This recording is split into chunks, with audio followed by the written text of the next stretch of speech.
So jealousy is a really terrible thing, except وَمِن ذَلِكَ مَا صَحَّ مِن قَوْلِهِ صَلَّى اللَّهُ عَلَيْهِ وسلم, from the things that are acceptable, as what is authentically narrated from the Prophet sallallahu alaihi wasallam, لا حسد إلا في اثنتين.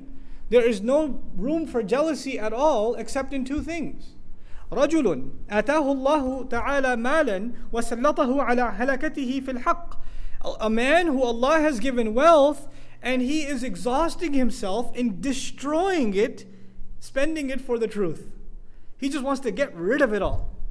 And the words are really interesting. في هلكته, to destroy that. I don't want to look at it. I want to give it all up. It's like he can't hold on to it. He wants to give it up for the sake of Allah.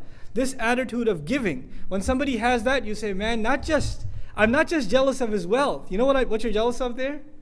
His attitude. How does he have? How do you get that? How do you want to give money up so easily? Like it's hard for him to hold on to it. It's easy for him to give. What's the case with most of us? It's hard for us to give it. It's very easy to hold on. You know, especially when it comes to fil haqq, in the truth, spending in the path of the truth. It's very difficult. You know, fundraising can be like pulling teeth.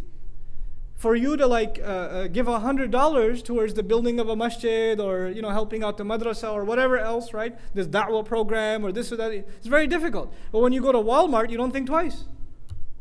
Swipe the card, it doesn't hurt. You don't think, man, this money could have been better used for the kids' college fund or this. No accounting comes to your head. But when it comes to spending in the path of Allah, all of a sudden all of you become CPAs.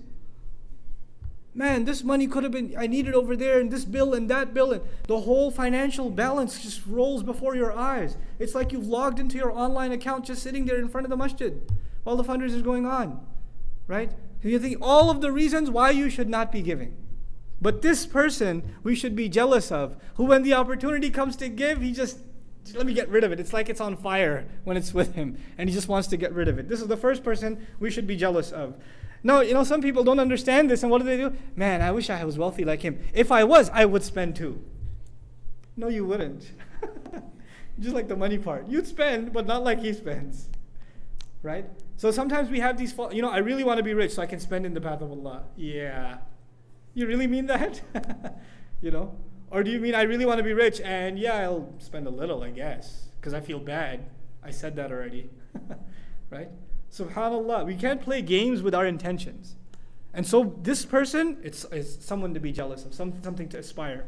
Then, وَرَجُلٌ آتَاهُ اللَّهُ تَعَالَى الْحِكْمَةِ فَهُوَ يَقْضِي بِهَا. That's the first. He says, a man who Allah has given wisdom. Here we learn, just like mal comes from Allah. You don't earn mal, you also don't earn what? Wisdom. That also comes from Allah. And so what does he do with that wisdom? يَقْضِي بِهَا. Number one, he judges by means of that wisdom. When he lives his life, he lives in accordance with that wisdom. So here we're learning the difference between knowledge and wisdom. You can have a lot of knowledge, but you don't act on it, which means you're not very wise. When you have knowledge and you judge by it, you act by it, you live by it, you benefit from it, then you're actually wise. Knowing a lot is not difficult. You can memorize the entire Quran, thousands of hadith, you can learn Arabic, you can learn fiqh, tafsir, aqidah, you can learn all the ulum you want. You can become an alim. That's easy.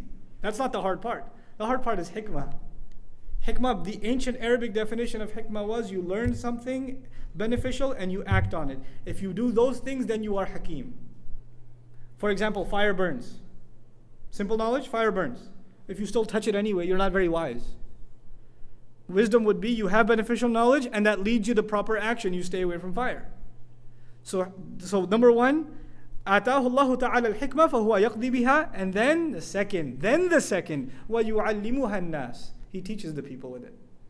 Allah gave him wisdom and he uses it to teach the people. Here it's something else. Allah didn't say he teaches people knowledge. He says he teaches people what? Wisdom.